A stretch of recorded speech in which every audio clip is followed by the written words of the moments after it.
Hello, Dr. Rivers. Hello, Dr. Patrick and ladies and gentlemen, you don't know who you're talking to today.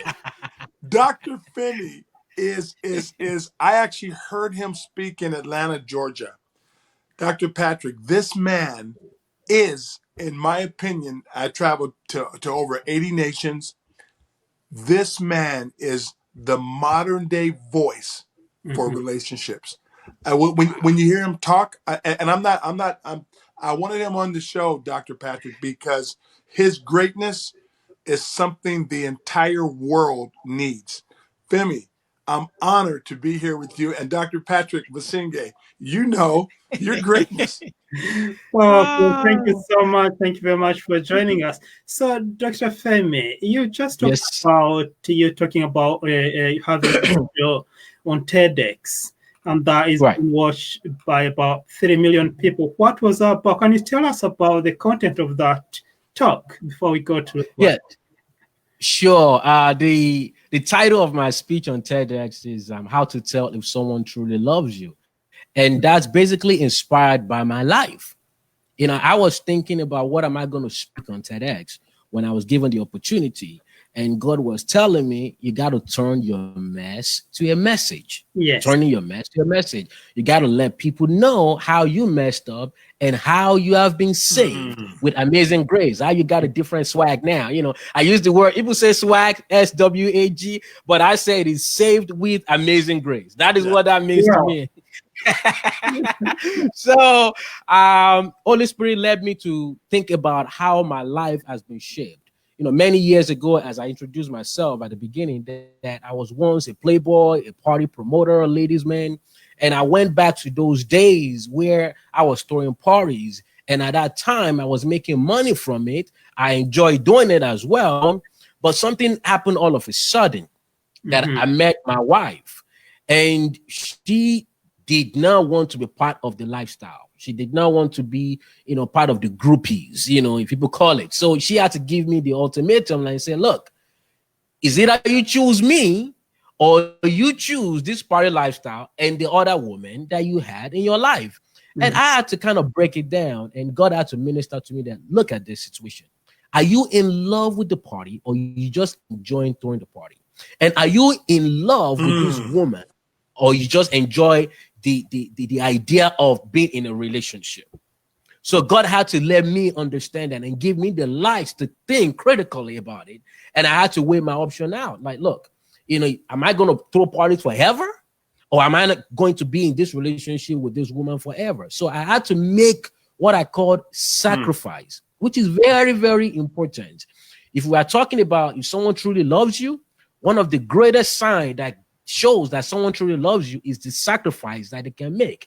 And sacrifice basically means releasing something in your hand in an exchange for something that is far more important.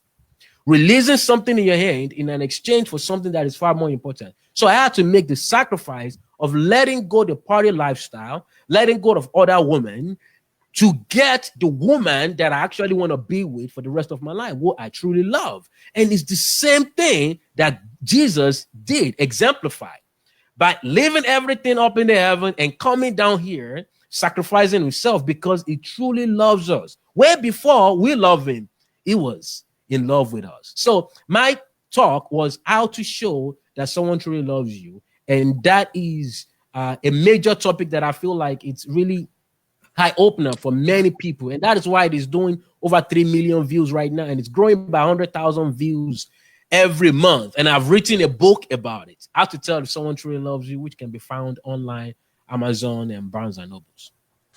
Dr. Patrick, let me Femi, there's as an expert, you won our 2020 global relationship expert. Let me ask you a question.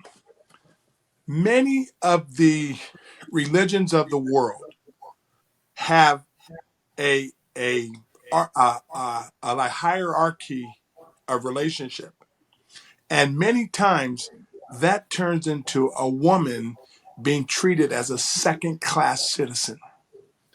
Can you help address that issue with some clarity, because women are not second class issues? Absolutely. And we've seen that in many traditions and in many countries as well, that people are living in this patriarchal relationship or tradition, and it's not supposed to be, because if we have to understand in the book of First Corinthians chapter 11 verse 11, the book of First Corinthians chapter 11 verse 11, it says that a woman is not independent of a man, nor a man independent of a woman. Hmm. For a woman is created out of a man, and a man is born out of a woman, and they are Woo! both created by God. That's Come good. on now. Wait. Patrick, did you hear that? Wait. Come on, somebody. Relationship new rule expert Femi in the house. Oh, yes. So men and women are interdependent. So Yes. that means they give life to each other, they give love to each other, they give support to each other. They coexist. Without one, the other cannot be what they truly need to be. Is that what you're Right. Really saying? good. Exactly. Because we cannot be looking at women as a second class citizen. And even if we have to go back to the scripture, to the genesis of how things started, Mhm. when God made Adam and Eve, yes, God created Adam first. But then when he was creating Eve, he spent extra time creating Eve. And in addition to that, he said, I'm going to create you an helpmate. He didn't say a slave mate. He Whoa, said an wait. helpmate. Mhm. Oh man, come on, man. You're no. And here it is. This is truly a talk that the generations need to have. So the divorce rate in countries is so high now, and I'm saying, if God created an institution, why is there such shambles in it? And this is because I believe what actually you're saying, when you dominate anything, that doesn't bring the best out in people. No, it does not. It does not. It's like you are stifling their growth. You are kind of making them subservient under you. And that is not a best way to live in a relationship, where I call that relationship equity. Relationship equity. And relationship equity is basically the practice of treating your partner the way you would like to be treated. Yeah. So, will you like to be a second class citizen? I mean, we are even beyond relationship. We are seeing what is going on around the world right now with the situation of the black race and the white race, Mhm. and what had happened in Minneapolis, recently. So people don't want to be looked at as a second class citizen. I'm a human being. You are a human being. Will you like me to stifle your growth? Will you like me to suffocate you? Will you like me to yell at you? Will you like me to lie to you? Will you like me to manipulate you, to cheat on you? Of course, you won't like that. So why would you want to do such thing to me as well? So we have to look at each other, that we have both equal right to the relationship, and we must allow our voice to be heard and allow our values and gift to work well for us to kind of promote the relationship.